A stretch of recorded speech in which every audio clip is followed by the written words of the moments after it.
find interesting. There were definitely some parts that I was like, this was Genndy Tartakovsky pushing the boundaries of... Well, not what we talked about watch tonight.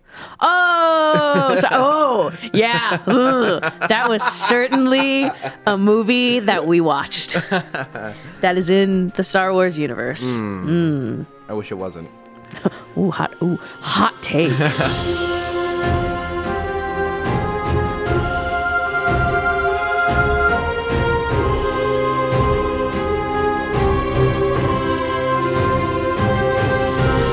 It's Wednesday night, and we are in Rachel's apartment, which must mean that it's Starformers night. Welcome, everyone, to Rebels and Robots, episode 39. We're back after a week break. We're 6 years away, or 6 episodes away from having to buy a boat for our midlife crisis episode. And this is our weekly chat about Star Wars and... Transformers. Sorry, you said weekly, and I got caught up on we're bi-weekly now. Oh, we're bi-weekly now. Yes, I was going to talk about that in a second. Paychecks. I have to change it. Yeah, I also skipped. I usually do our names first. I'm Cameron. I'm Rachel. And it's funny. We had a while, take a break for a week and we just fall apart. We had a while where you would hesitate on your Transformers part, and then while you're getting it, and now we're back and I threw you off. Reverted immediately. But yes, we with the entire year, aside from a few exceptions, we have recorded every week, and that's because we've had something to talk about every week. And now at the end of Ahsoka, there's not a very clear line with what we should do every week, and to give us a bit of a buffer after recording every week for the better part of a year, we've decided to go to bi-weekly.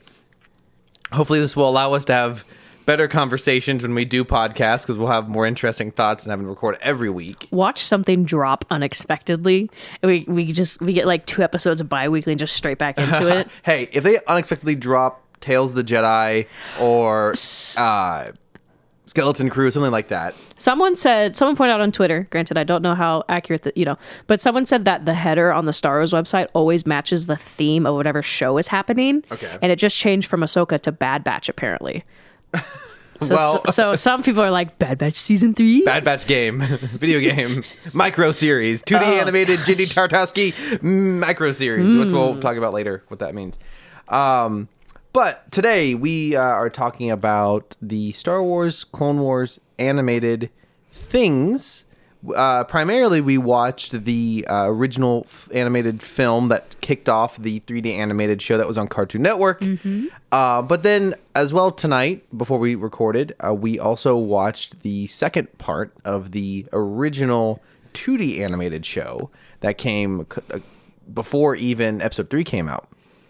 And we watched that because Rachel had never seen it, and now she's seen the entire thing. And so we're just going to kind of talk all things Clone Wars, not necessarily the breadth of the Clone Wars show, but the 2 different quote-unquote movies. The 2D animated, the 3D animated. We'll talk about the differences, talk about what we like and don't like. One's 2D and one's 3D. Good night, everyone. Thanks for listening. And, honestly... I'm glad that we're both even able to talk. We both went to the dentist today. Are you kidding me? Yeah. I didn't realize you went too. That's funny. Yeah, I'm pretty glad to be able to talk tonight. I got the next step in a tooth, I want to say installment, but that's not right. Like a fake tooth. An implant. Implant, thank you. And well, I'm a couple years away from that. God willing. Very many long years before the rest of my baby teeth fall out. So the fact that we both scheduled the dentist on podcast day, not great. The fact that we both did it though, hilarious. See, I was at the dentist and I went, I hope I don't have any cavities they have to fix. Anyways, cavity welcome free. to Dentists and Robots. I'm Cameron. So we'll be talking about cartoons here in a few minutes, but as always, we start with last week's news. 2 weeks worth of news now, which I know is going to be a lot from Rachel. But also any recent thoughts we have on either franchise. Rachel, what do you have for us? Probably the most, the one that really dominated the news for a bit. Shauna Tropsic, I think that's how you say her last name. She was a costume designer for Ahsoka, Mandalorian, Book of Boba Fett, many, many, many of the shows. And I think some of the more recent movies passed away. Interesting. And I think kind of unexpectedly, she was only 56. So that was like, she's won a lot of award, or at least has been nominated for costume awards. So yeah, sad. I think the costumes have been really good these past couple shows. I mean, if nothing, they're fun. The practical elements of Star Wars, when they do them, are normally very excellent. Chef's kiss. What else you got? So it's not necessarily news, but in the last episode of Ahsoka, the trooper that Ezra loots for his armor to blend in with the rest of the troopers on the way back to the galaxy has an actual designation, LS-757, which they say in the show. We've seen him in Rebels, apparently, before. So it's not really that big of a deal, but it's kind of funny that the king of cameos, Dave Filoni, pulled back some random trooper that we probably saw once in Rebels and put him back in. That trooper's having a rough time. That is interesting. Huh. I don't think I have any news, so you can keep just rattling them off. Okay, Lucasfilm Games and Aspyr have announced the Star Wars Heritage Pack is getting a physical Nintendo Switch release. Pre-orders are open. It releases December 8th for $60. We have Star Wars The Force Unleashed, Star Wars Jedi Knight 2, Jedi Outcast, Star Wars Jedi Knight, Jedi Academy, Knights of the Old Republic, Republic Commando, Knights of the Old Republic Sith Lords, and Star Wars Racer. Good. It's a great combo. Yeah, so I'm kind of like... all great games, I think. That's super cool. So I would like to own that. Love it. Now, I don't know how true this is, but reportedly Skeleton Crew will be releasing in January 2024 because it is now in the U.S. Copyright Databank. Sorry, I was reading something. Say that one more time for me. Reportedly, Star Wars Skeleton Crew is going to release in January. Because you can see it in the U.S. Copyright Databank now. Okay. So who knows if that'll actually happen? Yeah. Those things aren't confirmed to release until we see a trailer, really. Yeah, we haven't even seen a trailer. We haven't seen any recent trailers. I think there was a trailer at whatever the last big Star Wars Celebration. I don't know, but it never formally leaked, and so we as the public audience have not seen anything official on this show as far as trailers go. Someone tweeted this last week, which I thought was super funny. So just kind of like some thoughts that I've seen, more thoughts than news that I've seen over the last week. With Ezra back in the main galaxy, the chances of us hearing someone say, "Is that a baby Yoda?" are now very high. Which is just... Before Ahsoka, I would not have thought that was likely. But after some of the jokes they made in Ahsoka that were a little more tongue-in-cheek than usual... You mean Ezra, Lando Calrissian, Jabba the Hutt, the Emperor is my Uncle Bridger? I feel like that would probably be... Oh, I hope y'all cannot pick that up. Doggos. One of my neighbors, I don't know if they're a new neighbor, but it's a new dog. And I think that dog has separation anxiety because it cries and barks a lot. Anyways, so I did see some interesting discussion because between lightsabers and choreography and different projects. Because people talk about, we don't really... I guess subscribe to this, but some people don't love the choreography in the new sequel trilogy because they are comparing it to the prequel trilogy of essentially Anakin and Obi-Wan. But I saw some interesting discourse that there is some logical reasoning behind it because the props they use for the lightsabers now are heavier. Okay. Versus essentially, if you look at an unrendered shot from Revenge of the Sith, they look like the toys you can buy in Walmart for $20. They're super light. They're the ones you hit your siblings with at Mach 5 speed. Thin, super plastic. That's what they look like. And then the effect is applied afterward. But if you look at kind of some of the unrendered shots from recent projects, you see they are a lot thicker. They have more weight to them, which is just kind of interesting seeing how that has changed choreography because you have to adapt for that. That is interesting. Versus... And is that... I would assume a big reason of that is at the very minimum, I know that the main trilogy of the sequel trilogy, they used actual like glowing lightsabers. Like traditional six films, they use sticks that they would then animate onto, and obviously they would animate onto the props in the new movies, but they had to glow because they wanted to have real lighting effects on the actors' faces and on the environment. And I think that's part of what they talked about. Like it has to have weight because it has to be able to produce light. Yeah. Now, so that makes sense. Yeah, that is interesting. That's I wonder how much of a conversation went on in the pre-production of Force Awakens to account for that. Like, did someone ask, this is going to change the choreography? Are we okay with this? And they probably thought yes, because they probably wanted the choreography to look more like it did in the original trilogy, just because the original trilogy choreography was slower than the prequel trilogy. Also, I think we've probably talked about this before. They had to slow down Ewan and Hayden, didn't they, for some of the shots because they were fighting too quickly? Maybe. I remember I've heard discuss, and that could very easily be like a Reddit urban or Reddit rumor, like internet rumor, but because they just trained for that. So I think we've talked about it's a little unfair, I think, sometimes to compare other actors to Ewan and Hayden. And honestly, we can probably see a little bit of that prop change in Kenobi. In what way? Comparing some of the choreography. Anyways, I've just found some funny things from the internet that aren't quite memes or content. Okay. But someone said, love that Luke is doing all he can to rebuild the Jedi Order, finding every holocron and scrap of ancient text he can gather. Meanwhile, Hu Yang is the walking repository of thousands of years of Jedi knowledge, is out here bumming it with Ahsoka and Sabine in a different galaxy. And the top comment, I have to believe he heard there was a new Skywalker running around and actively avoided him. And I think the last thing I saw this in Reddit, in the Star Wars Reddit the other day.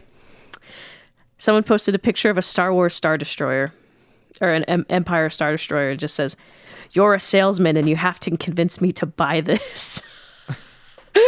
And it is just sales pitches. And someone, of course, top smacks the roof of Star Destroyer. Look how many TIE fighters will fit into the hold of this baby. I'll post the thread in our Twitter, but it's just really funny. I think another one that was very memorable was, have you ever wanted to hang out with you, your closest friends, and 30,000 other people all at once? Wow. Yikes. I don't know. I don't know. It just gave me such a little giggle because, I don't know, just funny. I don't know how many... There were over 500 comments on it when I first saw it. So as soon as a show ends, subreddits just go right back to really lacking for content. What do you mean? That's peak content. Uh-huh. Uh-huh. What else you got? That's it. All that's right, actually that is it. I think that's all I got. Well, that takes us into that's all I got. This week's discussion topic, which is for those who don't know, there are two different Star Wars Clone Wars cartoons. And I mean, I think Lucas always, I don't remember how far back I've heard, but for many, many years discussed that he wanted the Clone Wars to be, he wanted Star Wars on television, firstly. Secondly, wanted Star Wars, the Clone Wars part, to be a television show because the movies would not really get to cover them. And especially at the time, it makes sense that you would do a cartoon, just because how else would you possibly do it in the mid 2000s to early 2010s? And the first version we got of it was released between episode 2 and 3. It's a 2D animated show. It was actually released in like 5-minute micro episodes on Cartoon Network between shows. yeah. Bizarre choice. They would also put them on the internet, which was a very new thing at the time, like 2004, Streaming. 2005.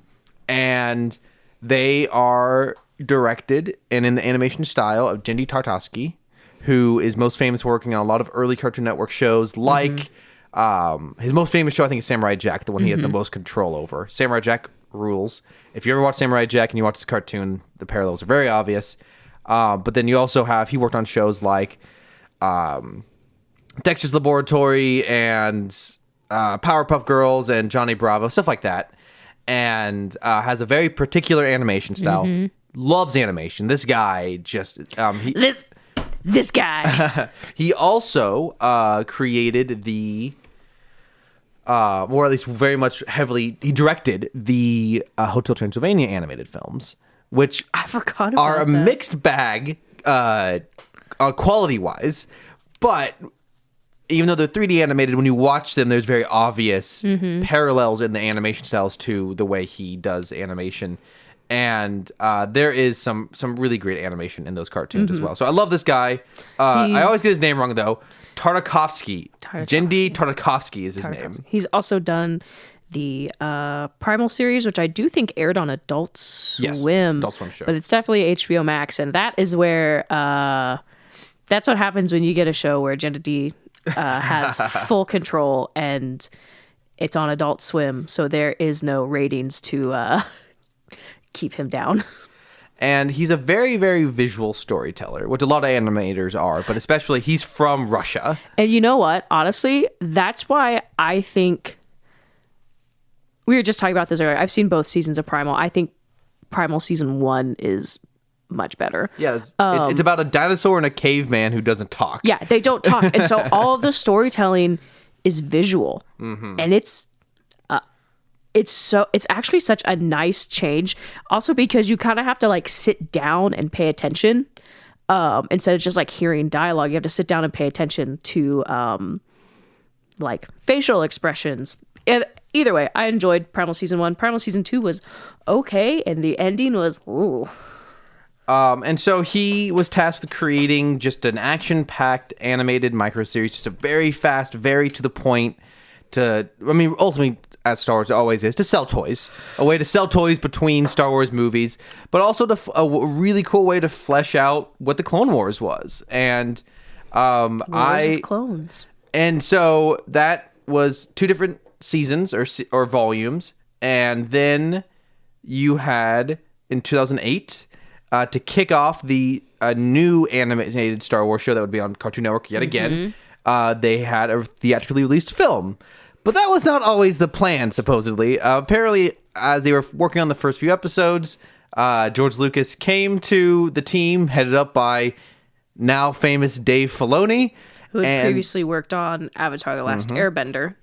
And he said, we're going to push together the first 3 or 4 episodes and make it a movie.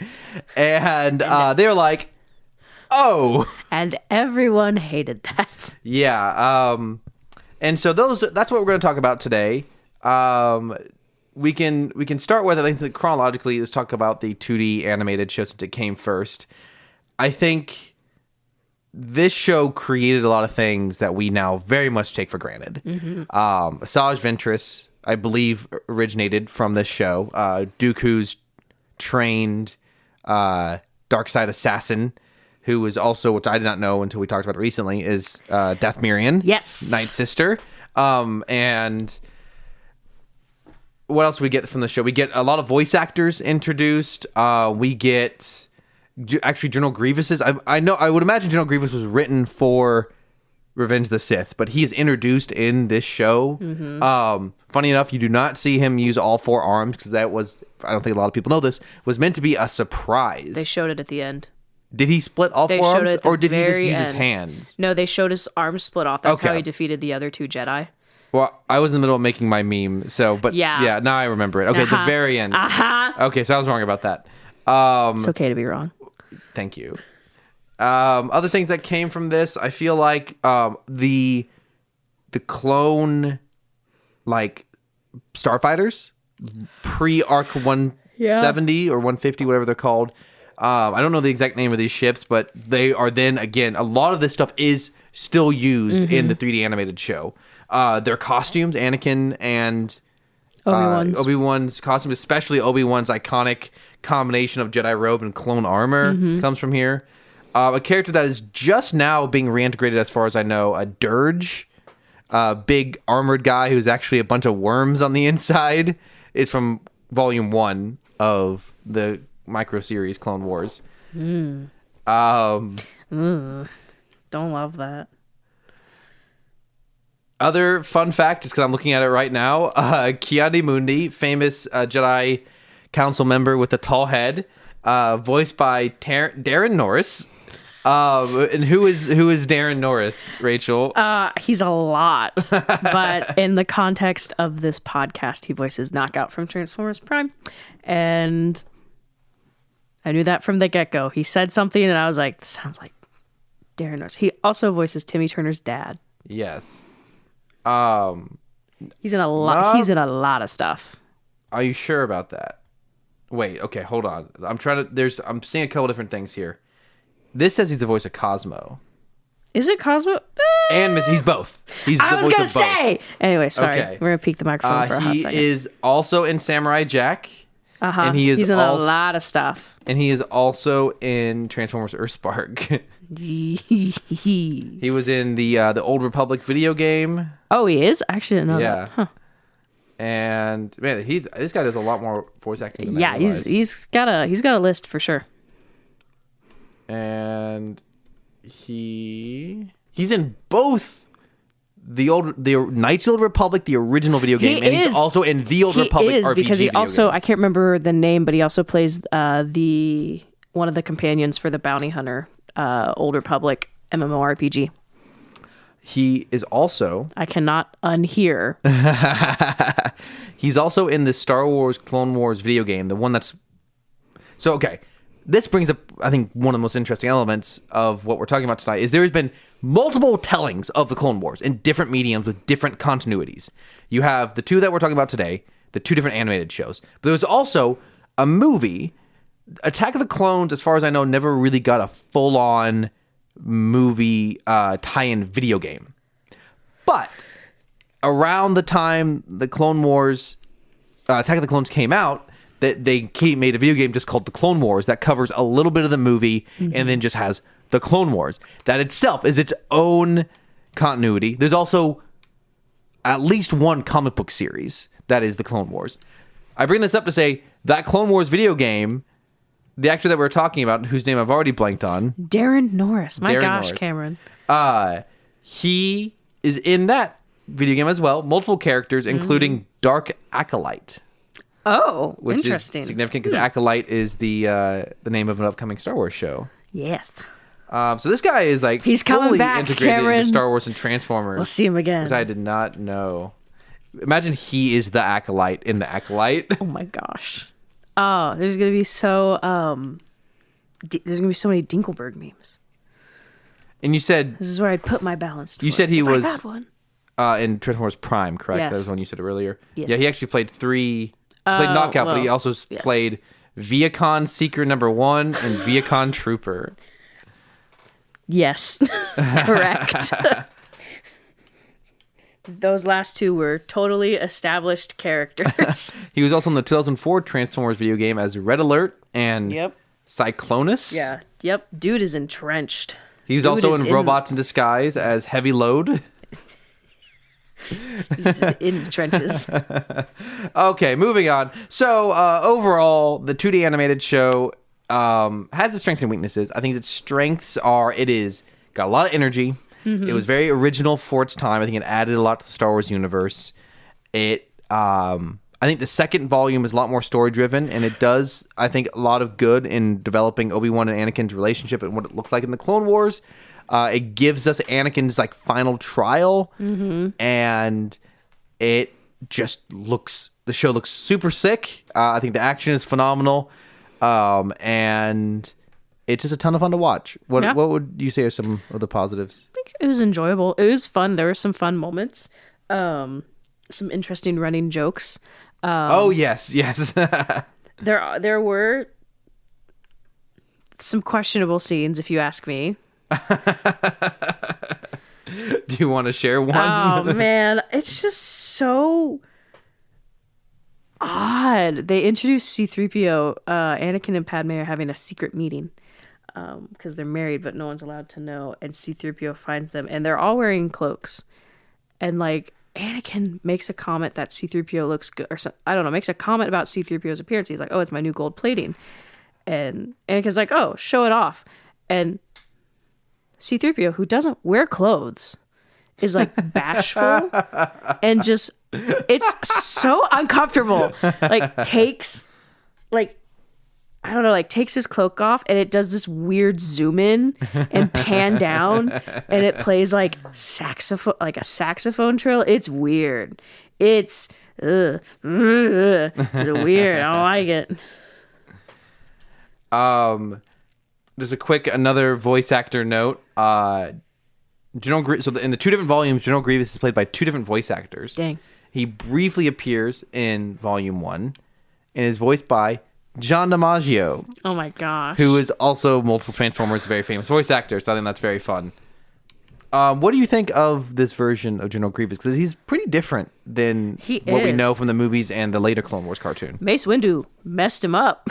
Yes, yeah. His coughing is in this series explained by Grievous just crushing his chest.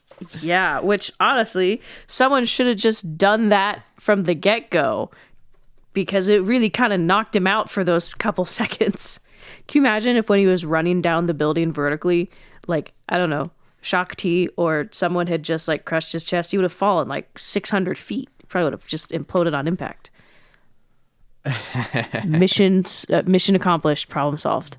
It was kind of interesting. I actually kind of liked seeing a version of Grievous that I think was a little bit more cold and calculating other than just I feel like that's all we get, at least in Revenge of the Sith. I mean, we see him in Clone Wars, but I don't know. I thought it was really kind of interesting. It was interesting to see him and Dooku interact with each other. Yes, we get that training scene of Dooku training Grievous, and that was added some additional element because we don't see them interact at all in the movie. I feel like we got a little more nuance for Grievous other than just like mindless killing machine. Yeah, I felt like they focused a little bit on the quote unquote trophy collecting of the lightsabers, and that just it made him feel like a character, just a little bit, and I like that. He also felt way more serious. Yeah, I liked that too. Which is not inherently good, but with how goofy he is in the movies, and I enjoy how goofy he is in the movie and the animated show, but he felt way more like a threat here because the show takes him a lot more seriously. And the performance is a lot simpler. It's not just a modulated Count Dracula voice. Yeah. It's much more of just a voice that's a man behind, or a creature behind a robot. Just a man. Oh my gosh. Another element that I like about this animated series is that it depicts the invasion of Coruscant that leads right up in episode 3. Because and no one saw it coming. Yeah. The entire fleet.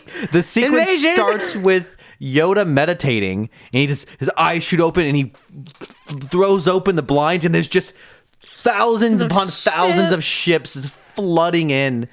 And when Revenge of the Sith starts, it starts in the middle of this battle above Coruscant, and we have no idea how they managed to kidnap Palpatine. We have no idea what's happening on the planet's surface. Seemingly from the rest of the movie, nothing happened on the surface. So how did they get Palpatine out? Yeah. This depicts a whole full-scale battle, which doesn't canonically make sense, like I said, because Coruscant is fine in episode 3, but I like that this is depicted. It's just cool to see a battle here. It makes more sense than just an air battle. But also, this is something that... Is your cat dying? What was that? Was her. Ahsoka? Why do I do that? Athena, are you okay? You're supposed to be listening to us and being our editor. I'm sorry, everyone. Our editor is puking over in the corner. No, she's not. That's her cough. Oh. She good? She's probably gonna throw up. I don't know when, though. I'm glad she's not in my bag at this time, at least. She's been eyeing it, though. You good? Anyways. Oh, she looked at me like... I guess a narrative shortcoming, though, is... Like you said, no one saw it coming. It's kind of one of those things of, why didn't they do this earlier if they could? Now, it does take a ton of resources, but also it does call into question, based off the way it's depicted in this cartoon, there are like hundreds, if not a couple thousand Star Destroyers. Yeah. And it makes sense that you would heavily fortify the center of your republic, but if they keep talking about how limited their resources are, if they have this many ships, this cartoon, I think, puts everything on a much larger scale than we're used to seeing in Star Wars, which might seem hard to imagine, but it is very large scale very frequently. Downsides, it is not very story driven a lot of the time. It is just pure action, especially the first volume. It's mostly just fighting. There's also just a lot of silence at times. Not that everything needs ambient, like, music or, like, a bunch of noises, but there are definitely some times where it was just kind of like this. Just sometimes almost like moments of dead air. I think there are times that works. Yeah, I agree so, like too. Like when they're getting chased by Grievous in this. So, to set the scene, a few Jedi are called to go and defend Palpatine, and Grievous is the only one who goes after them and some of his magma guards. And they're being chased across the city, and there are some quiet moments where they're not sure where Grievous is. Yeah, and I think that makes sense, but there are other times where it's just like dead silence in between like the conversations, and not even like environmental noises. Yeah, there's definitely some times like in the battle where I was like, There's a segment in Volume 1 where a couple of Jedi are building their Padawan's lightsaber, which, again, another thing, Elam and the crystal, I can't think what those crystals are called. Kyber crystals? Kyber crystals are called. Do you know what happens to Elam? It becomes Starkiller base. Yes. Yeah. Okay, sorry, I couldn't remember.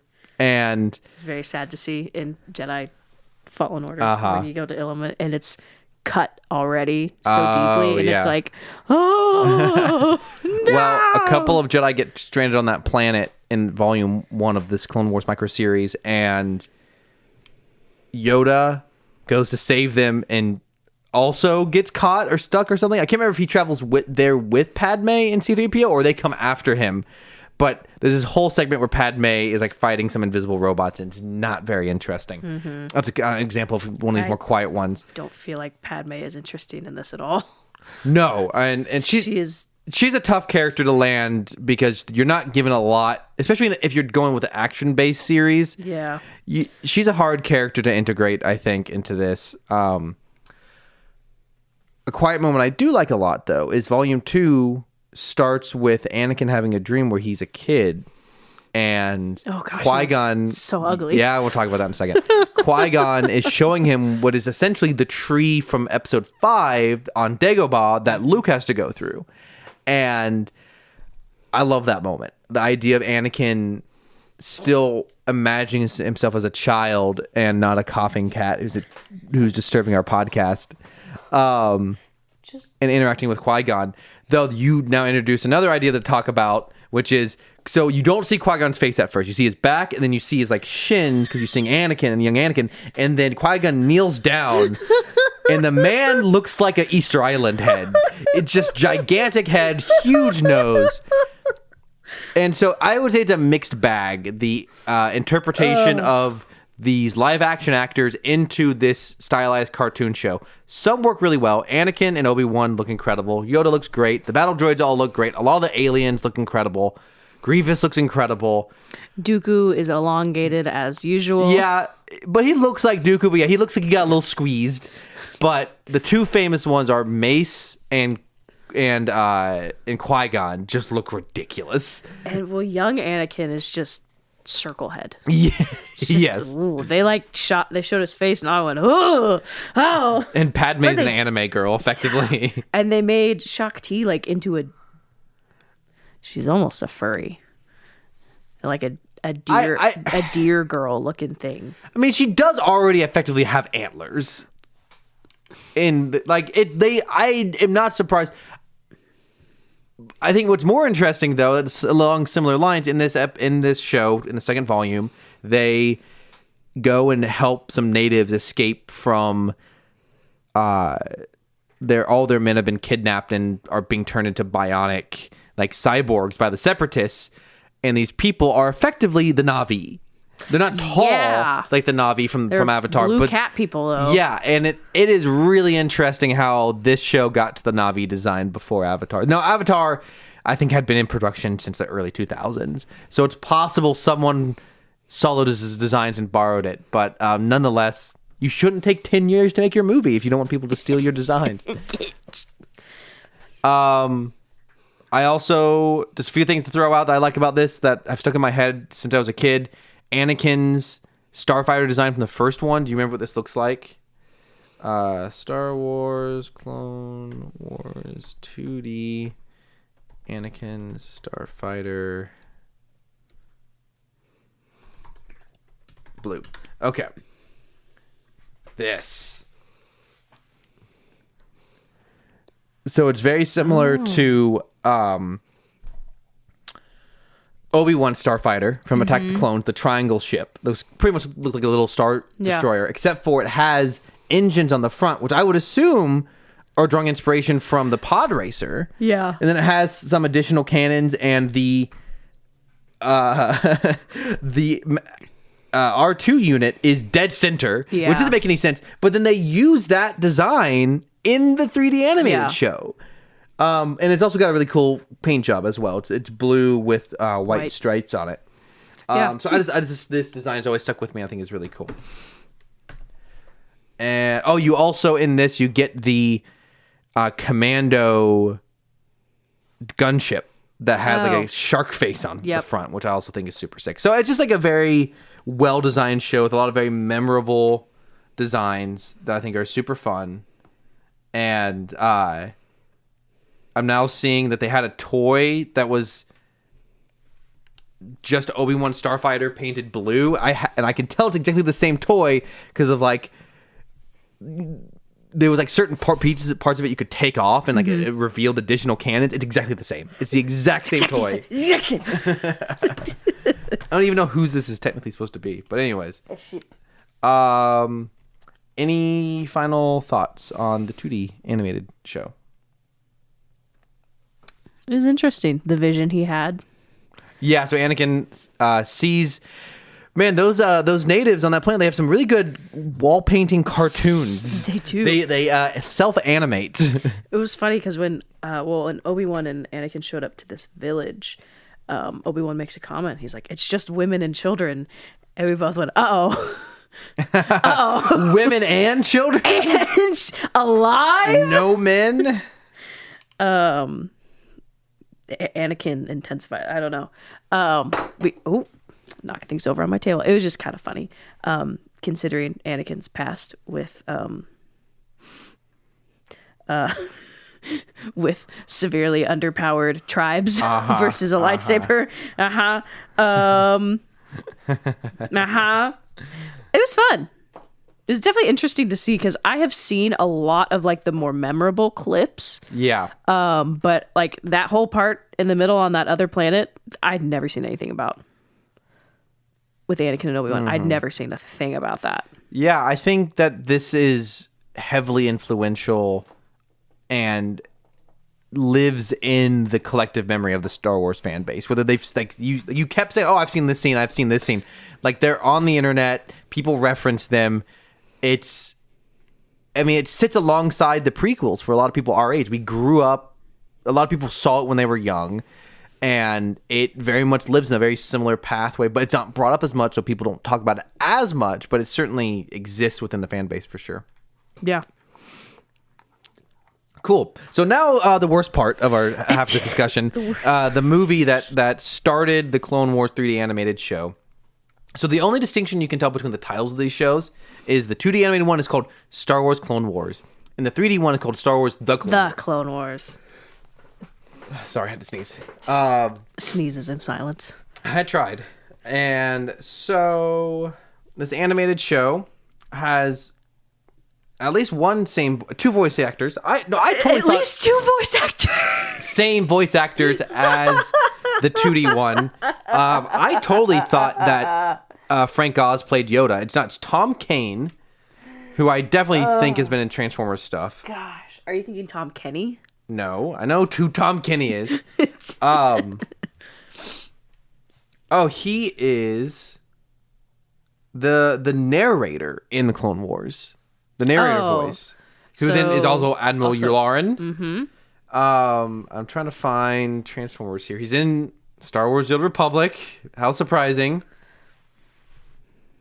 And okay, so Transformers. Google's Transformers. No, he's never been in Transformers. That is super surprising to me. I could have sworn he was a Transformer at some point. Maybe it was in real life. Real life, he was a Transformer. Too good in disguise. Yeah, man, we shouldn't even know about the Transformers. They should be better at being in disguise. And you've got James Arnold Taylor as Obi-Wan is the same in both. Yep. But you have a different Anakin, I think. Matt Lucas was the original, and Matt Lanter was the new one. Huh. That's weird. Yeah. You do have Anthony Daniels as C-3PO, as usual. And in this movie that we watched, you do have Christopher Lee and Sam Jackson returning. Yeah, we talked about that. Well, not on pod, though. Oh, no, yeah, not on We're podcasting, Rachel. Anything that we said earlier is not on the record here. Anything we've said is non-canon until we say it on the podcast. Look, I'm not just talking to you. I'm also talking to the audience and informing them of all this riveting information that they've been waiting 2 weeks to hear. Our two biggest fans did not particularly notice that we were gone. They've been busy. They are busy people. What about your mom? Do your mom notice?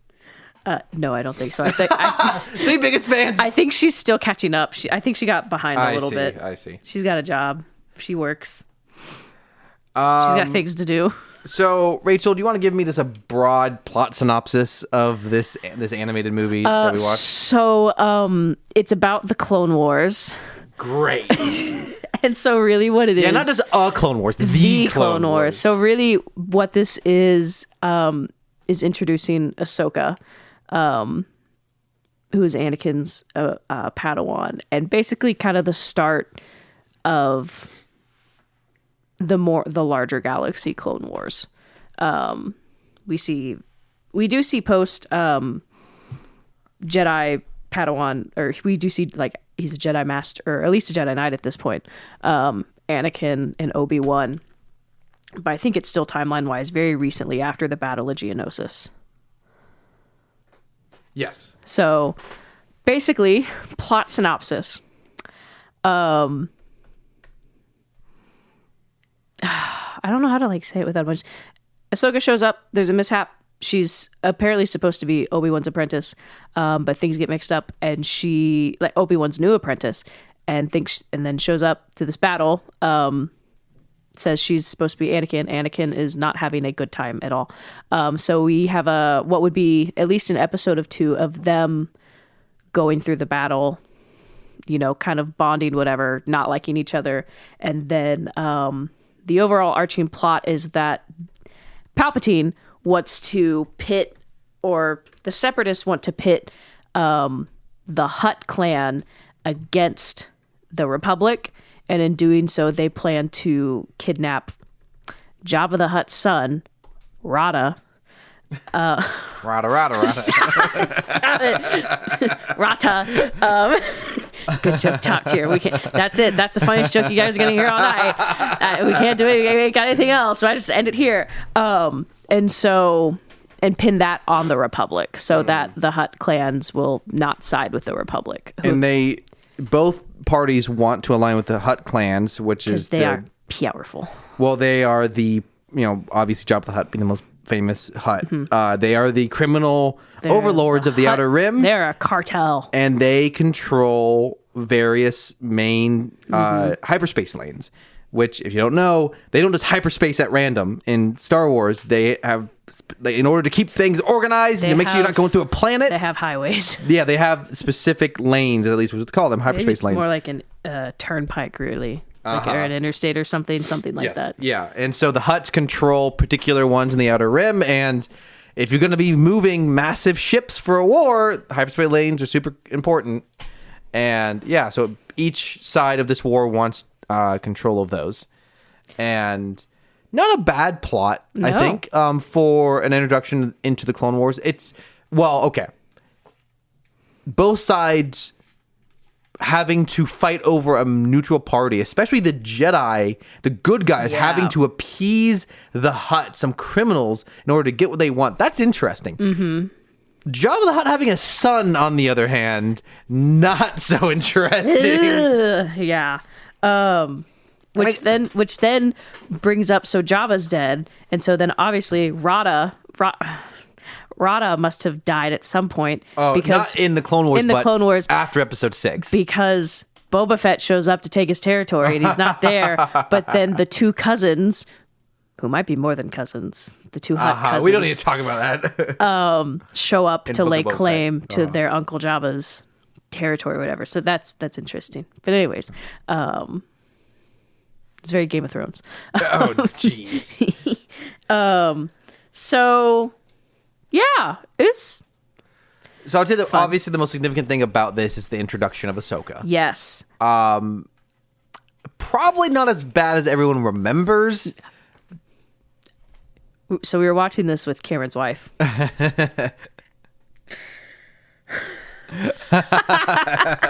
And so they introduced Ahsoka. She comes down from the ship, and your wife, upon seeing Ahsoka, because as we've talked before, and we'll talk to death. Great. Ahsoka's design as a preteen, her clothing design choices are very not really 12-year-old appropriate. She's got the dude top. She's kind of got the miniskirt thing going on, which was a George Lucas decision. If you ever bring it up, any interview, it is brought up to Dave Filoni. He immediately is like, that was George. Yeah, the moment George was no longer his boss when Disney bought Star Wars. Every time someone brings it up, they're like, Dave, what was up with Ahsoka's tube top? That was George. And there's some truth to that, because Dave Filoni pulls up the receipts where he's like, this is my original concept art. And she has like an actual design, an actual outfit. So that was just really funny, because your wife hadn't seen it either. Correct. And I hadn't either. So it was funny. There's one thing that I think was interesting watching this was, so it's 3D, but throughout this, you could actually, I feel like you could really see that a lot of the department was very used to 2D animation. Because as I was watching this, there was a lot of squash and stretch, and that's in any animation, but it's a little harder with 3 in like... Well, if you're... sorry to interrupt you, but like okay, you finish your point, then I'll add to why I agree with what you're saying. There were times where I was watching it, and so honestly, and not like, as you compare it to... One thing that is important to have in your character animations is to make sure that there is weight behind the actions. And so, like, that there is weight. And so when you have like very obvious 2D cartoon, there's a lot more you can get away with stylized, because it's 2D. You can get away a lot more. You can get away with a lot more in regards to squash and stretch, because it flows more naturally. I mean, you see this in like Avatar Last Airbender. I'm just going to use that because Dave Filoni worked on that. There are a lot of things where I was looking at this going, yes, this looks like a team who is in the transition to 3D, who's been working predominantly on 2D stuff.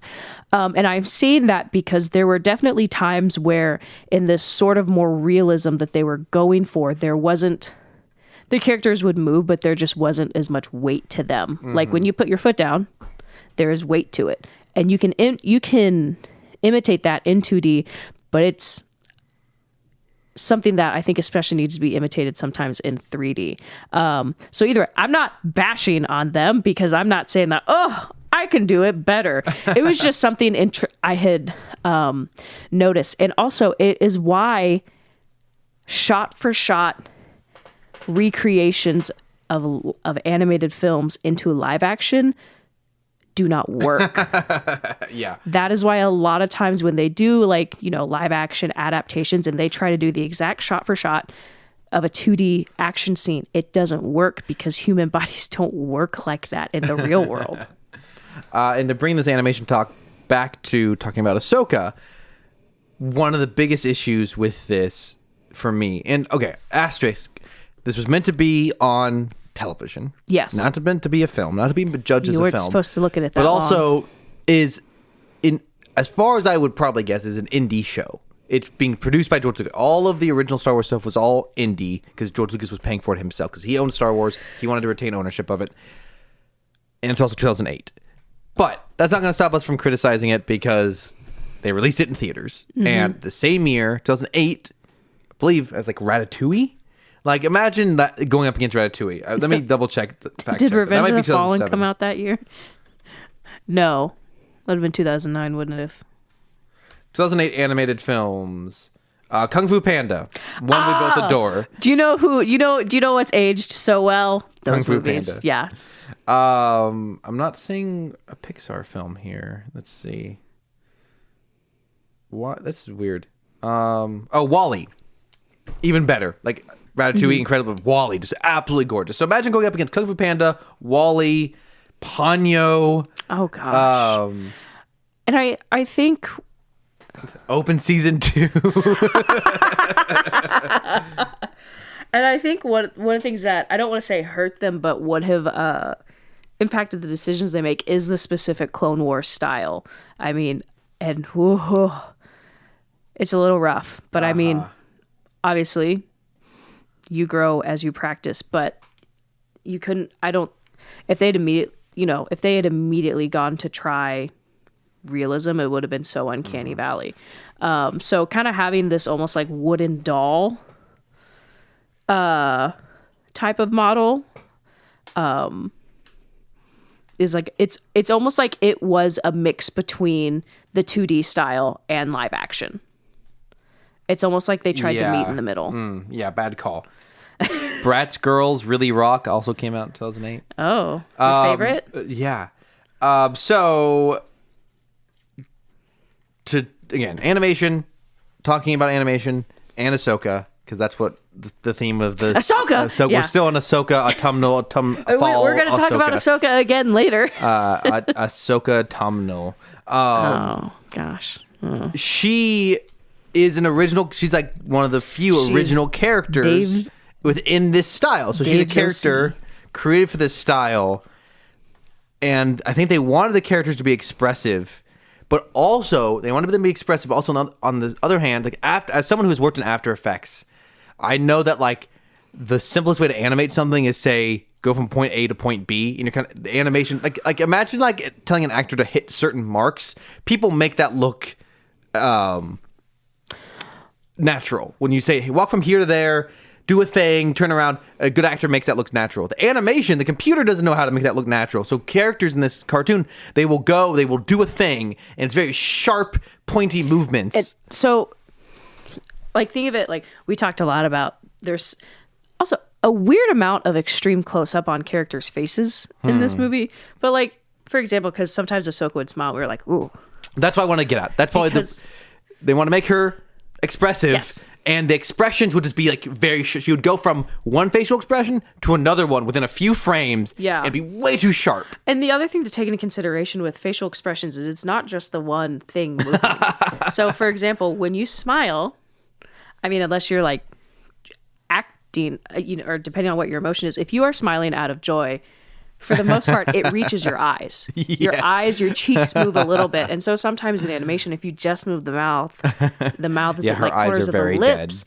Everyone's. Or Anakin's, especially soulless. And it's the same thing when there were definitely some scenes where I was like, whoa, they're moving super fast. Probably faster than what's actually natural. But when you animate, especially a fight, as you mentioned, there's a lot of like straight A to B, but you have to consider if someone is swinging their arm. So, say they're swinging down. A lot of times you're going to see it's just the pivot point of the shoulder. Yeah. But to put in more weight and to actually make it look realistic, if I am going to like swing something at you, I'm going to... I love how visual this is. Sorry for all of y'all who are going to be listening to this.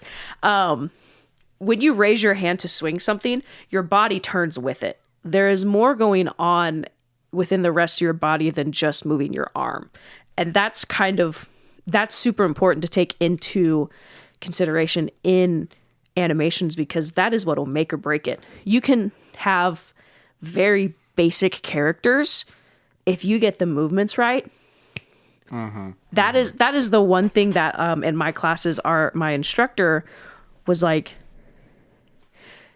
focus, especially as your first one, get something simple down before, but make sure you nail those movements, because if you have a simple character that can move right, it's people aren't going to focus on how simple, on the fact that your character is a bunch of spheres. But if you have really complicated models, but you can't get the movement down, it sticks out like a sore thumb. It's a good point. And so what that does is we already know a lot of these characters. Obi-Wan, Anakin, Yoda, Dooku. So even if they don't exactly move and sound correct the whole time, we at least have a real-life counterpart to draw from and relate to. Ahsoka, on the other hand, this is the first time we've ever seen this character.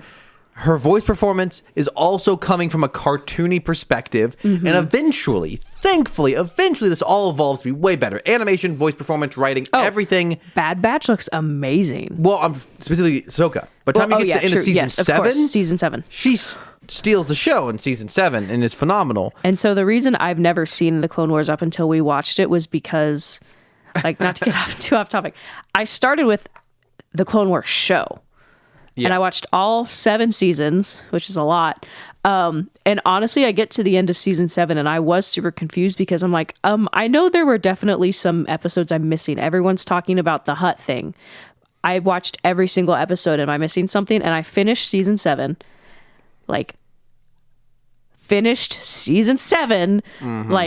And then I realized, there's a movie. And I went and within the course of 5 minutes, I went straight from the end of season 7 to Clone Wars. And I got 2 minutes in and I had to stop because I was, the style change. And speaking of the Hutt thing, there's another Hutt family member in this. Zero the Hutt. No, not Ezra. And this character sucks. I really hate this character. Specifically, why this character speaks English. And why is beyond me. Sounds like a Southern Belle. Yes, exactly. So here's a quick voice sample. I didn't unmute it. Okay, here we go. Under that. Take her to the dungeon. You will regret this, Zero. No, I think I will become rich with this. I forgot about the laugh. Oh, the worst.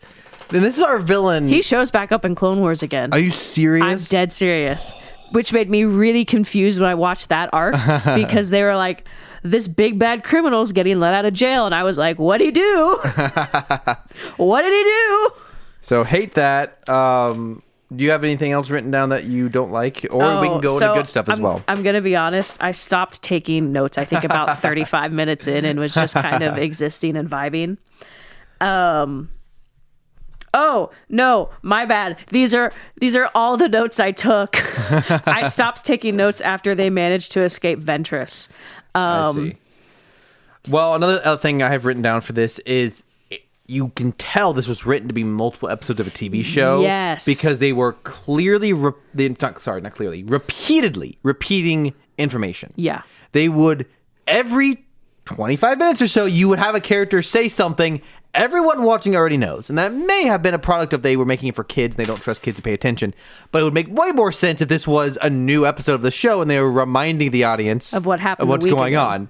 And it is very confusing, especially if you didn't know. You'd be like, yeah, thanks. I know what you're doing. Just do it. So there was a comment that I thought was interesting. So you have the Separatists trying to secure a deal with the Hutts. You have because he's been kidnapped. The Jedi trying to secure a deal with the Hutts, and actually Jabba petitioned the Jedi to help find his son. And so then you also have Jabba sending his own men out to try and find his son. And there's a scene on Tatooine, and it says where someone goes up to Jabba in the palace. Jabba, your bounty hunters are back, and they bring in 4 decapitated heads on a stretcher of the men he sent out. And it was just like, okay. I have that written down in my notes. Is the beheaded bounty hunters? Yeah. Oh, did you do the 3 good, 3 bad? And then kind of. Yeah. Oh, I didn't. That's okay. I was just all like, right. ooh, there's a lot going on. We're bouncing around. This is a non-traditional episode. That does transition to one of my good things, so we'll come back to that in a second. My final bad thing that I've written down is, well, just an observation. I have another bad thing. Most Star Wars things fall into 2 categories. Like the ulterior motive of why it exists. It's either trying to sell toys or trying to cover up plot holes. Is most Star Wars stuff, especially expanded beyond the movies. This one could easily fall into either of those, but also I think it might have a different ulterior motive. About some point watching this, I realized I think this is a way to make the prequel dialogue look better by comparison. I think Lucas was like, if I make something worse, people will think that the prequel movies are good. Make something worse. They're gonna stop complaining. I think it worked. I think it worked for a lot of Star Wars fans at the time. And it is unfortunate that they didn't get some of the original actors, but at the time there was just such vitriol against Hayden Christensen and just because people are mean. Well, on the other hand, voice acting is a very different skill. Oh, yes, absolutely. And Ian McGregor definitely could have done it because he's done voice acting. He's really good at it. But robots, specifically, is what the movie I forgot Robots. he's Rodney so good. Copperbottom. I really like that movie. I have that PS2 game. Well, now we got to look at real fast. Ian McGregor, what other animated movies has he been in? I know he did a weird bird movie called Valiant, but I'm not going to count that. But you're right. It's similar when they put theater actors or TV show actors into opposite mediums. It's a different skill base. And so Samuel Jackson done it a ton. He'll do anything. It made sense that he was good at it. Christopher Lee, I'm not sure if he had done voice acting before, but he's an all-time master of acting. Yeah. Not surprised. Former World War II spy. Yeah, exactly. Yeah, his talents member of a metal band. The guy ruled. His talents are unmeasurable. Immeasurable. That's the word I'm looking for. Don't correct me in the review. But yeah, so a couple of other comments I had. Soulless Anakin's eyes. Yeah, I mean, we talked about the soulless eyes for sure. Here's the other thing. I just wrote this down. The nose art on that clone ship. I have that as well. So it as an allusion to the fact that in like World War II and stuff, they would paint sexy ladies on the side of airplanes. The clones have done this with a Twi'lek on one of their ships, and it just feels out of place in a children's cartoon. And the fact that they wanted to bring that back for season 7. But except for that time it was Padme. Yeah. Anyways. Anyway, good stuff. There are some stuff in this I like. There's some weird tension between Obi-Wan and Ventress. I did not pick up on that. I definitely picked up on it in later seasons of the show, but not here. There's some weird tension between those two. There's a infamous scene really early on when the clones just run out, and 2 things happen pretty close together. One, the first one stands up, gets headshotted, and then that was like a minute in, and I went, and then another one runs out and punches a droid and breaks his hand, and those 2 moments are hilarious to me. So that's a fun little sequence. We get our first introduction of Rex too. Yes, and I was going to talk about Rex as well. No, you're good. Yeah, this definitely introduces Rex, which is very cool. Our favorite blonde boy. And I like how brutal this is. the clones are, and again, This is an 8 p.m. Cartoon Network showing. It is taking that from the 2D animated show, which was just willing to wipe out clones as needed, and they. Okay, so I have some notes about this here. The clone gets headshotted I have clone blow up and ship. Doesn't his helmet fall off too? Probably, yeah. Like the guy, he gets headshot and his helmet flies off. Like a ship explodes, and then like right before it explodes, it's like you have a straight on shot of the clone. It's like It's not like if a ship explodes in the distance, you don't really think about the people inside of it. But like it's an interior shot of a ship, and then it cuts to the exterior, and then it explodes. And at some point, a super battle droid picks up a clone and shoots him and then throws him. Yeah. So that gave it a little more energy as I was watching it. And I appreciate. Like I didn't think it needed to be brutal, but in this movie that I did not like, I kind of appreciated that there was something creative going on. The other thing that I liked is the vertical battle on the cliff where the droids are at the top, and they have like walkers and stuff walking up the side of the cliff. I thought that was pretty cool. My only complaint that goes in the category was it's one of those like 6-legged clone walker things. I don't know what it's called. So basically they hit the AT or something. They hit a vertical wall and they went, we'll just go up and just like suction cupped their way up. And so at the front there's a clone driving. And like Ahsoka, it's getting shot at and it almost falls, and Ahsoka, to save it, jumps on top of it to deflect the blasters. But she is standing directly above where that clone is looking in a skirt.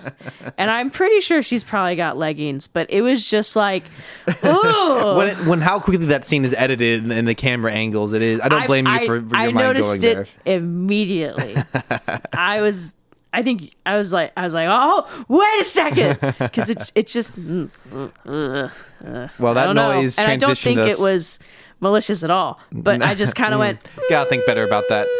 That transitions nicely into our final segment, that noise you made. We already talked about the beheaded bounty hunters and the sexy Twilight drawing. My last one is just...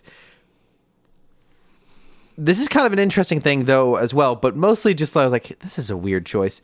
Rex is so pissed at Ahsoka's existence. So angry. He's just like constantly annoyed by Ahsoka, and it's pretty hilarious. And though, in retrospect, knowing where they end up as like best friends and rebels, it is kind of an interesting place where they started, where Ahsoka is just pretty much trying to tell him what to do, and Rex is mad that she even exists. Technically, I outrank you. Because she's like, I'm 12 or whatever, and he goes, I'm 11. This grown man saying he's 11 or I don't know. Yeah. Also, go ahead. You know who we didn't see in Ahsoka? Who? Rex. Well, very briefly. In the vision, in the Force, in the world between worlds. Alive at the time. Yeah. Well, I mean, he's probably not alive by that point. Look, he'd be so old. He'd be so old. I really doubt that he's alive. Also, another fun note. Not a note, just something to get Rachel's... on the IMDb page for this movie, there's an image from what I assume is the Nintendo DS version of the video game, and this is cracking me up. It's just Dooku looking over at Asajj Ventress, but his body's not turned, and his head is way too far over, and his beard is clipping into his shoulder. That's a Night Sister. And meanwhile, you have a Night Sister with way too much cleavage, even though there's like 8 pixels in this image. It's an animal freaking out upstairs. It's a dog. Anyways, way too much cleavage for 8 pixels. So this image is quite funny to be on the front page of the IMDb for this movie. Someone chose that specifically. Do you have any other notes? No. Oh, sorry. This is not on the page for the movie. This is on the page for the actress who plays Asajj Ventress in this. Oh, interesting. Which I meant to look at and see if she had done any Transformers? Other... Yeah, pretty much. Sorry, it's loading now. That dog's messing up the Wi-Fi. No Transformers, any other Star Wars? Actually, I think that dog is upstairs and over. That's how. She is in Bad Batch for one episode. Ah. Fuja and Chaya. in the episode. It's not telling me which episode. Here it is. Season 1, episode 2, Cut and Run. So that was did she play the Twi'lek farmer wife? Oh, or the children? Yeah. Probably. Yeah. The Twi'lek farmer wife. 10 out of 10 is description. And yeah, anything else interesting about the Clone Wars animated movie? I'm glad we have Ahsoka. I'm glad Ahsoka exists. She's a great character. Eventually, they're writing up better. And Eventually. Great. And who was the woman who plays Ahsoka? Rosario Dawson.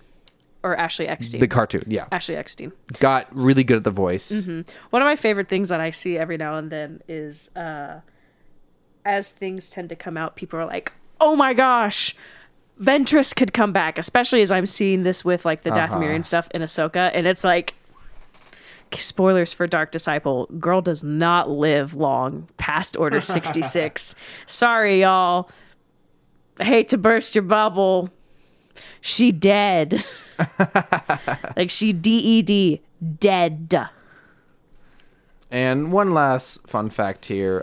The voice actress of Padme in this animated movie, Catherine Tabor, she was in The Force Awakens, which is quite cool. She did go on to play Padme in the cartoon as well.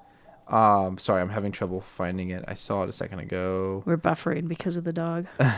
She's also in the Old Republic video game. She's also in 2 episodes of Rebels as Phoenix 2 and Numa. Oh. And she is the hangar officer and Starkiller technician, voice uncredited.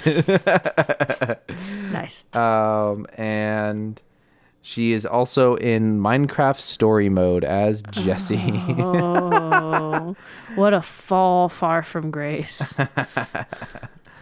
And I'm just trying to see if there's anything else here.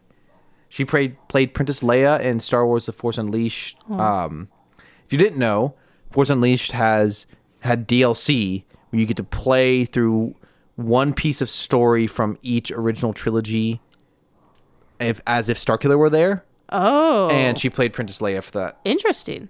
Yeah, I recommend looking that up. He grabs Obi-Wan on Tatooine and throws him into the engines of the Millennium Falcon. It's pretty sick. Oh my gosh. That's awful. Like while it's on? Yeah. So he like dies? Yeah. Oh my god. It's like, it's not meant to be canon. It's meant to be like, if Starkiller had actually existed with the movies, what would he have done? She was also in Knights of the Old Republic. Crazy. Man. At that point, she went by Cat Tabor instead of Catherine Tabor. Okay, time to get off this stupid movie. And move on to Meme Minute. But it's longer than a minute. I'm getting a call from my wife. I apologize. I'll call you back soon. We're almost done podcasting. Are we? Yes. We just have to do Meme Minute, but it is longer than a minute. But I don't think it's longer than a meme parsec or meme Are we already on Meme Minute? Yeah, we're done with the movie. Ah, I thought we were going to talk about our favorite scenes from Ahsoka. Oh, were we? I didn't come prepared for that. Can we do it next week? You mean in 2 weeks? Oh, yes. Sorry, I didn't come prepared. You told me to do that, and I totally forgot. I apologize. It's okay. I totally forgot. Your punishment is the 20 memes I have. Good. Well, now I have more time to muse about what I want to talk about, so that's your fault. Do you have any videos you want to play? Because I do. I actually don't, Cameron. Okay, well, I've got a video. I do have so many memes though. That's your punishment. So this is. I actually saw this video as I was waiting at the light around the corner from your house on the way here. You're on your phone while you're driving? Oh, it didn't. Okay, here we go. R2D2. R2D2. You gotta see the image. Well, have you seen the interview with oh my gosh, his name just escaped me. He plays Cassian Andor. Diego Luna. He said that watching Star Wars in Spanish growing up, R2D2 sounds like Arturitu, which I think translates to Little Arthur. Oh yeah, And I so have. he's he thought his talking name was about- Little Arthur. Yeah. Oh my gosh, I sent you. I do have a video. I sent you on Twitter, but you didn't respond to any of my social media this week. It's okay. I so hope I sent it to To you. finish up the previous video, it was Google Translate pronouncing R2D2 in English and Italian, and then after the Italian one, it has a Photoshop of R2 in a Spanish or Italian town on the coast, and he's got a chef's hat and a mustache and a little hand doing the Italian thing, and he's holding a pizza, and I thought that was good for a laugh. Oh man, I got some good ones. I would see if I can find it. I'm so mad I didn't save a copy of it. Oh my gosh. Man, that dog is losing it. It's not very cool of you, dog. We're podcasting. They were barking for so long on Saturday night. I might call management about it, but that's just me. I actually have 2 Jabba the Hutt things tonight. Oh gosh, I hope this is. Someone made an edit because Diego Luna has a weird Jabba the Hutt. joke that he loves Jabba the Hutt, and he calls him Yaba. Yeah. Because he's And Spanish. someone made an edit. Or- Gosh. Is he from Mexico or is he from... Where's he from, Diego Luna? I think he's from Mexico. Yes. He is Mexican. Someone made an edit of clips of Diego Luna talking about how much he loves Jabba the Hutt with My Heart Will Go On over it.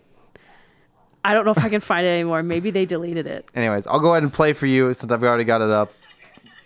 Peter Cullen was initially unavailable during the recording of the G1 episode Countdown to Extinction. As such, Chris Latta stood in the voice of Optimus Prime, with Cullen dubbing over the lines later. Hello again, Megatron. That's supposed to be Optimus Prime. Did I send that to you? Yeah. Is that it? Have a ton of fun.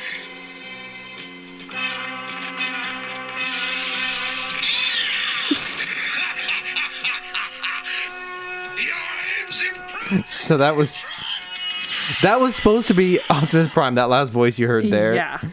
Sounded a lot more like jazz than anything. I think I found it. Oh, well, we have an ad. Great.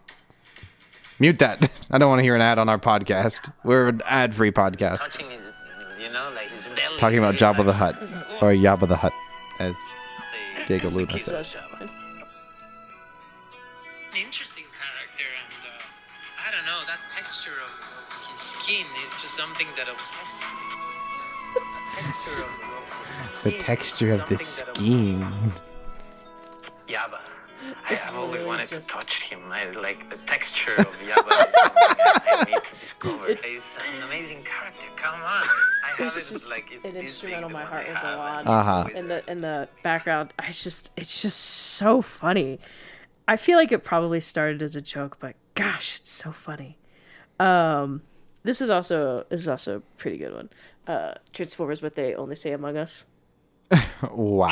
us. Among us. Among us. Among us. Among us. Among us. Among us. Among us. Among us. Among us. Among us. Among us.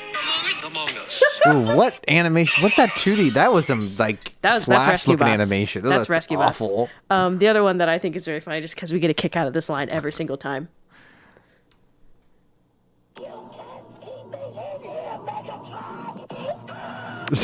Someone microwaved Starscream. That's good. That's good. Yeah. Okay, how many memes do you have?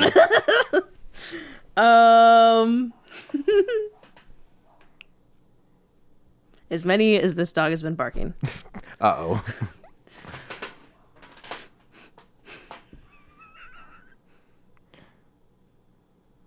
I lost count.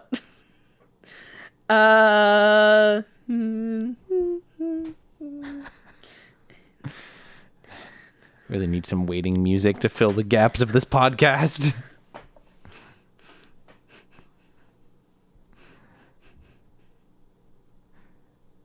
Do you have more than 9? 8. Sorry, I got 8. I have like 30. Oh my gosh, you can't do 30 memes. But Cameron, I had to Dude. save some from last time because I didn't want to Be selective. There's no way all 30 of those memes are like worth sharing. Yes, they are. They're Rach, so I have funny. a hard time believing They're that. so funny. You gotta be selective. 15. First, Cameron doesn't forget. Cameron forgets to do the thing I wanted to talk about, and then he's censoring my meme ship. All right. Gotta share them for our inevitable Oops Only Memes episode. Oops, only memes. Okay, hold on.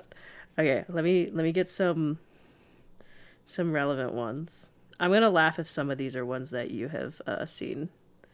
Like if I pull some up that you've shown. So, anyways, I seen any cool Star Wars stuff this week? Have I seen any? Yeah, these memes I'm wanting to share.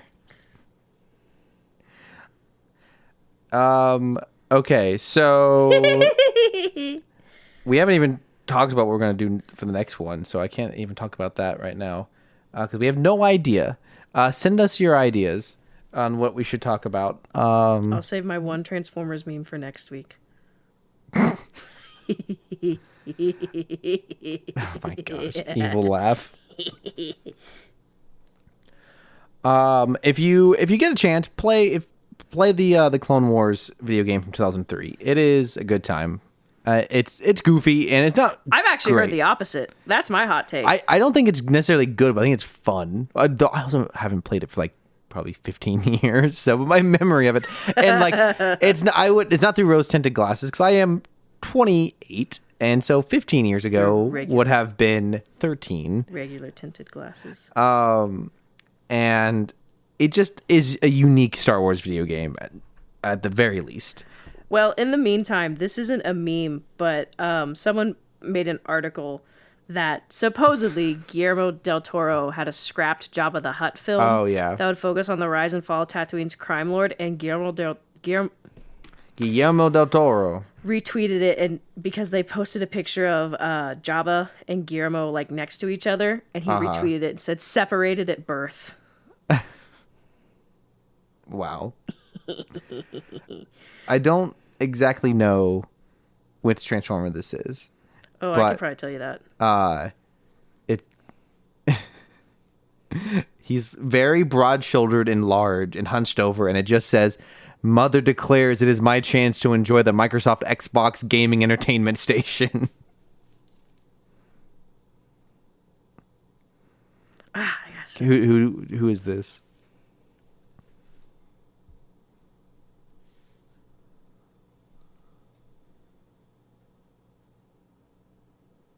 It might be fan art. I wonder if I can. It looks like an Insecticon from Transformers Prime, but I wonder if it's concept art. Hey, we could pull out the concept art book that I bought off Amazon for $150. I don't need to know that bad. What are you talking about, Cameron? What are you talking about? Okay, hold on. I got 2 more to get rid of, Cameron. 2 more, and then we can start. I got some good ones.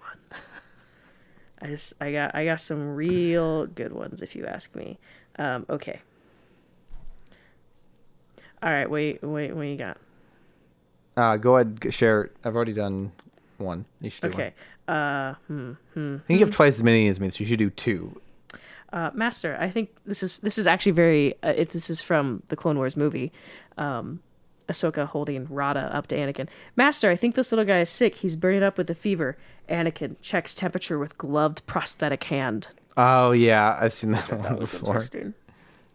You read this one.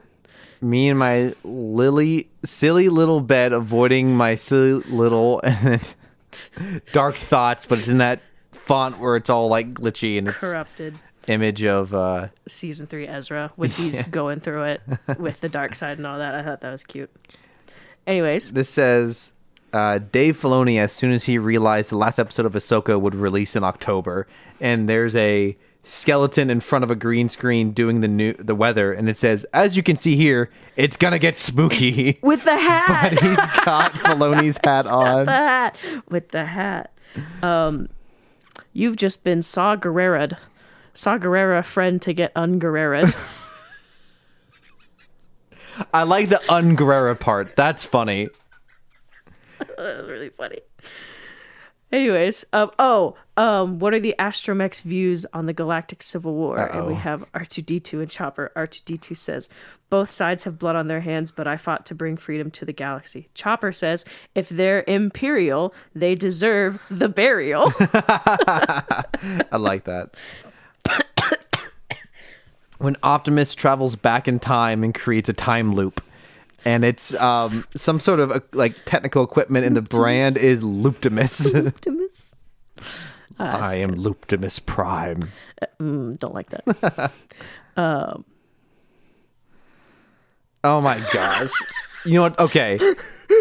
I have something funny about this as well. This is great. Wow, this is high quality. I'll let you explain it. So. It is a picture of Cy Snoodles, the famous singer that we see in Jabba the Hutt's palace, and also has appearances in Clone Wars. Really?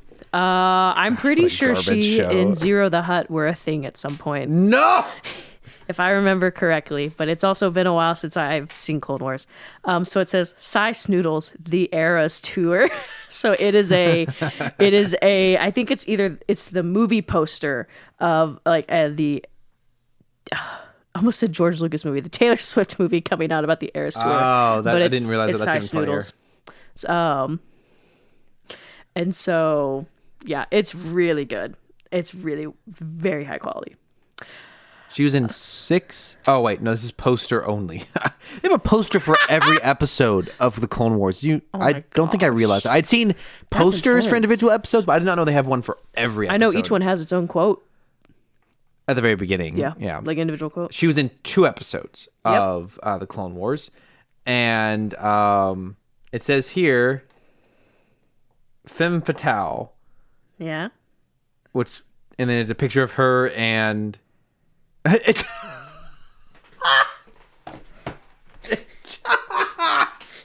It just has this image. It's captioned, Cy kills Zero. Yeah, she does. She shot him. She kills Zero the Hutt. Oh, suddenly I love her. It's so funny because basically it's hell hath no fury like a woman scorned, basically. It's so funny. And Zero is just this big Jabba the Hutt looking guy who's looking down at this red circle in his chest and Cy's just standing there with a gun. Oh, that's so good. We stand Cy Snoodle in this house. That's so funny. Yeah. I'm glad you got a kick out of that. So we have some screen caps from Ahsoka from when Ahsoka was training while they're waiting to go to Peridia. And Ahsoka is looking at that recording of Anakin. This is his last recording. Huyang. Actually, I believe this was his last recording. Oh, no. And it's the image that Obi-Wan and Yoda see when Palpatine is decreeing Anakin as Lord Vader for the first time in Revenge of the Sith. Very funny, very funny. That's a good joke. So here you've got Mirage from Rise of the Beasts saying, this is something he said in the movie, work friends, he's talking to Noah. Work friend, you've been inside me. And underneath that is Theron looking at the iPad and then just looking up in disgust. I feel like that was our reaction. Yes. Except the 6 of us that were in the theater, 4 of us being the same group of friends went, oh. You don't have to read this one out loud. I would just love.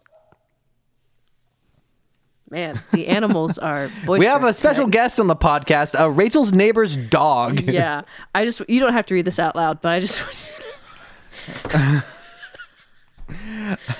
you don't have to read it out loud. I lost my droid again. He's ugly as hell and keeps running away, but I still love him. Plus, I already bought him some stuff, and I don't want to return the stuff. Please bring him back. His name is R2-P-Poo. He probably won't respond to it because he's a fake little itch, though, please contact me.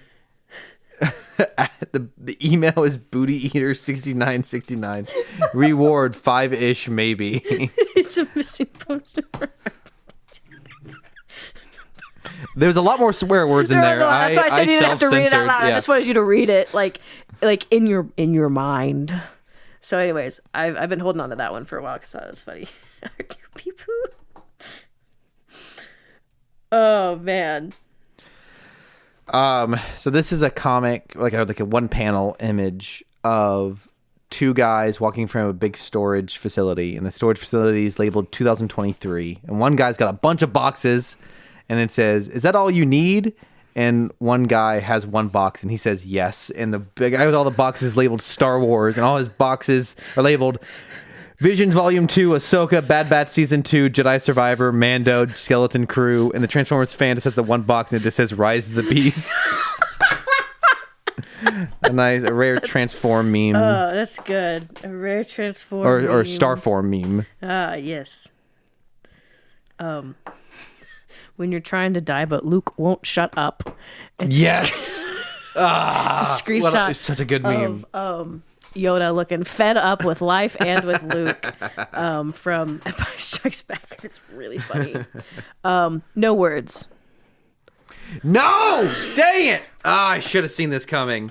So, as those listening to this in real time, like as it releases, you'll be aware that the last few weeks, the internet has been plagued, absolutely plagued, with this ridiculous meme of... Oh, I can't even remember the actor's name. It's Kevin. It's not Spacey. That actor's name is Kevin something. I'm totally blanking on it. From King of Queens is the TV show. It's an image from the TV show King of Queens. It's him like looking all like shy and stuff and putting his hands in his pockets. The worst. It was funny a few times, and then Kevin James. That's what I want. Yeah. And okay, but here it's just Anakin. That's Luke. Oh, sorry, Luke. Someone's just photoshopped Return of the Jedi Luke's clothes and hair onto him. I hate it. And Endor. Yeah, why? Why are the Ewoks behind him? Because he's friends with the Ewoks. This is his response. I don't know. Bad. I hate it. Why'd you bring that here? That was my second one for the time. I only got 3 more rounds for me. I've got 3 more as well. No, Mom, I'm not high. My eyes are red because I'm evil. And this is this image of Thrawn. I just want you to view this one with your eyes.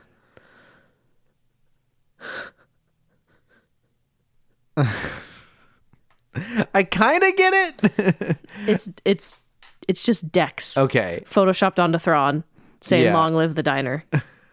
I just thought it matched the theme of people photoshopping Dex into random things. I see, yeah, and they gave him extra arms. Yeah, too. they gave him extra. It confused me for a second because there's also Dexter Jester, the guy who owns the diner that Obi-Wan goes to talk to in Attack of the Clones.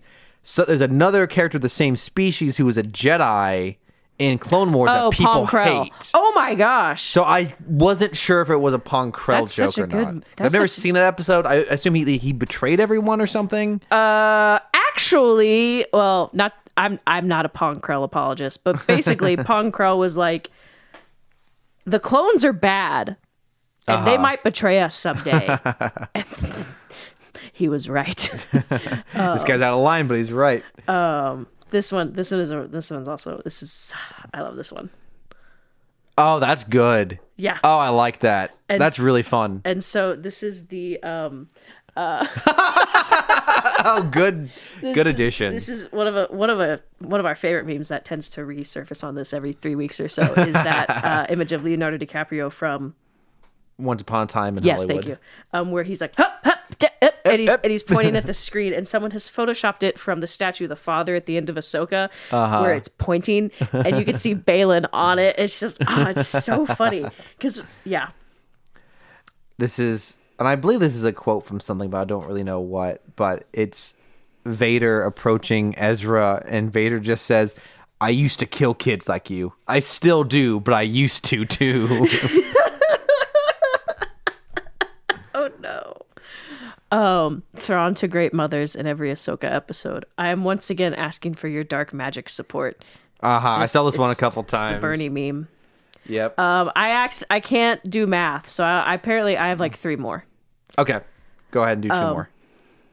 It, Galactic Star Cruiser. Spirit Halloween, Yep. And then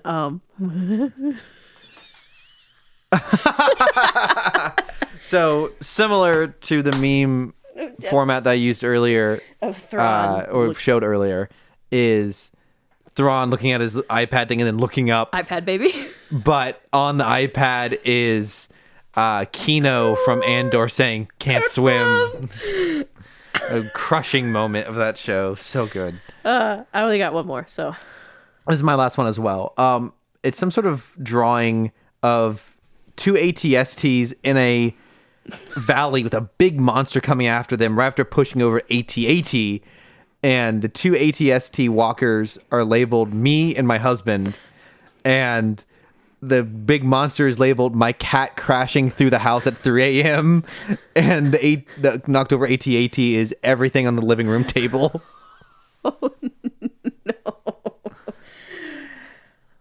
okay, my last one for the night. Are you ready? Yes. Ronald McDonald isn't real and can't hurt you. Saw that one too. And it's Ronald McDonald, but he's got Thrawn's Thrawn. face. And also they like it actually it's not Ronald McDonald's clothes, it's Thrawn's clothes, but they've been made Into the Ronald like the same McDonald. colors as Ronald McDonald's clothes. Well, I'm glad you've seen actually half of my memes. That makes me feel better for having so many of them. You would think with like billions of people on the internet there'd be more creativity, but you also just get reposts of the same like 20 memes or so. And we love it. Well, what's happened, a side note, is what happens is people make meme pages. They get popular, and then like websites buy them out and then just post the same things across all of these different meme pages. And It's then they very s- annoying. And then they start wishing people happy birthday. Yeah, the ultimate, that's where the money is. That's where the true money is wishing obscure actors barely connected to Star Wars where the happy true birthday money is. every day till the end of time. Safe to say I did not make the tweet about Guillermo del Toro, so just letting you know. Okay, thanks. Just letting you know about that. Okay, so I've seen this one. This one is weirdly cropped, the me and my silly bed. So I doubt that's you. That would be clever. You've been Saw Gerrera'd. That's good. Ooh, Astromech's views on the Galactic Civil War. Size Noodle. If you do the Size Noodle ones, I'll be very impressed. Did the what one? The Size Noodles, Oh. the Arrows tour. Man, you only have 8, and I still don't really know.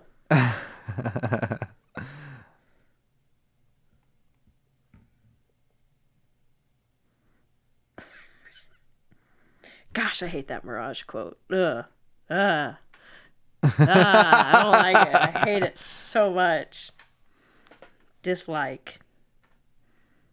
My guess is you did the Dexter Jester Long Live the Diner. I did not. Ah, dang.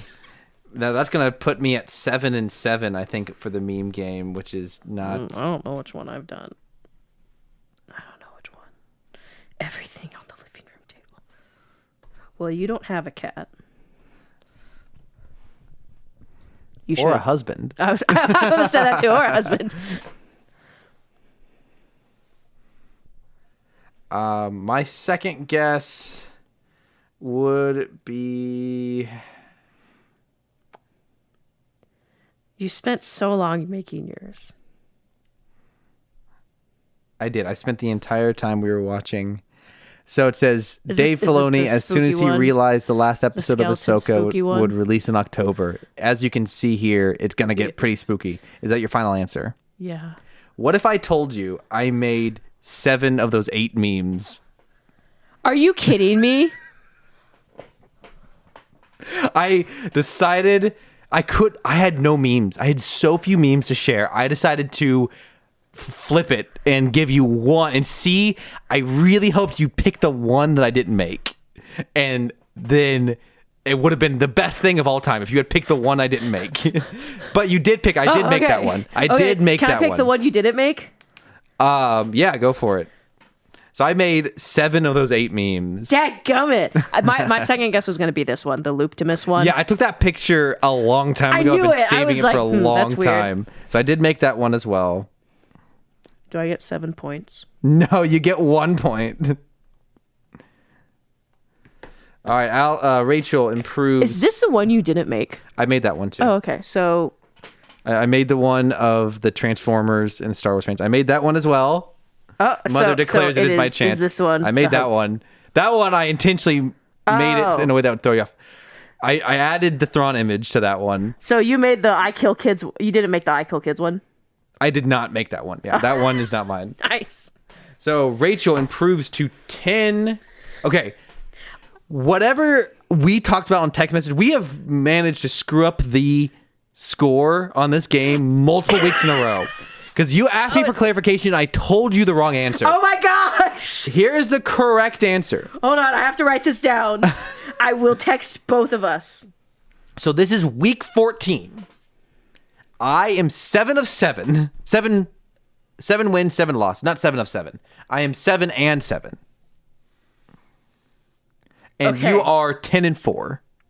10-4, got it. Man, if for those of you who follow us on Twitter, I run the Twitter page, and every week for the past couple weeks has been wrong. Gosh.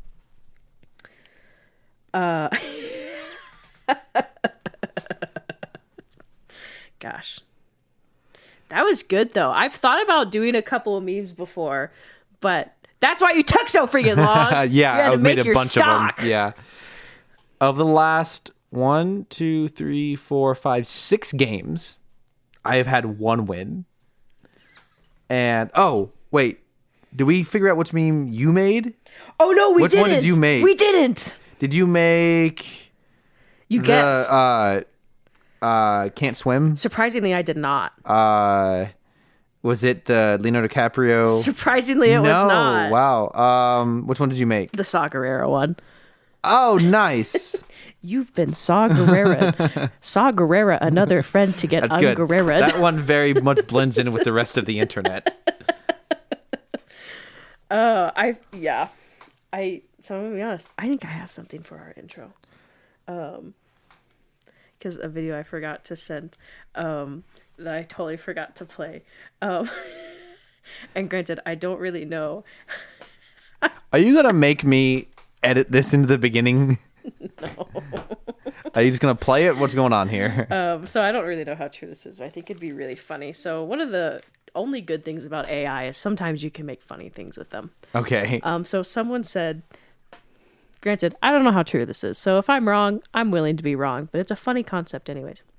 Back in the day, there was a fan vote to pick a line Optimus Prime would say in the Transformers movie. I still laugh thinking about how the studio nixed the winning entry. Oh, this is good. I'm going yeah. to turn into a truck now. Oh, this is good. Thank you for calling. I send this message to any surviving Autobots taking refuge among the stars. I am going to turn into a truck now. Autobots, it's transforming time. It's so AI, but I don't know. It's just... Anyways, copyright. Copyright who? Very good. Well, that brings us to the end of this week's episode. Thank you for tuning in for whatever this was. We appreciate you guys. This is fun to record. It's cool to be back after 2 weeks. And we'll see you again in another 2 weeks. Don't know what we're going to talk about, but we'll figure out. Maybe Disney will drop like Tales of the Jedi out of nowhere and we'll have to like watch it, I guess. That'd be great. Yeah, that would be great. Not saying that's a bad thing, but it'd be kind of funny. So we'll be right after Halloween in 2 weeks, won't we? Spooky. It'll be the day after Halloween in 2 weeks. We could watch the scariest Star Wars of all time, the Christmas special. November 1st, Christmas time! We'll talk about it. We'll figure out something.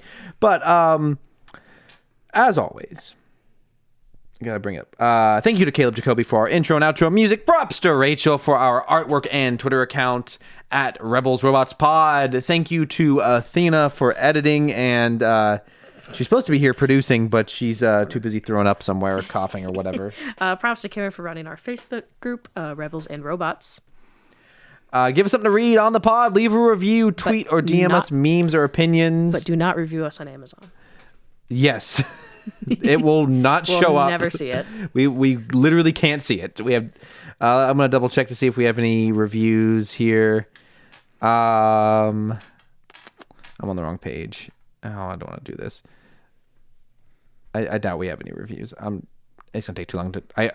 Apple Podcast makes me sign in every time, and it makes me do like a code, and it's a pain in the butt. We'll get you next time if you left a review. Apologize for that. I didn't We'll come get prepared. you. This is Cameron and Rachel signing off, saying, "I'm gonna turn into a truck now." Good night, everyone.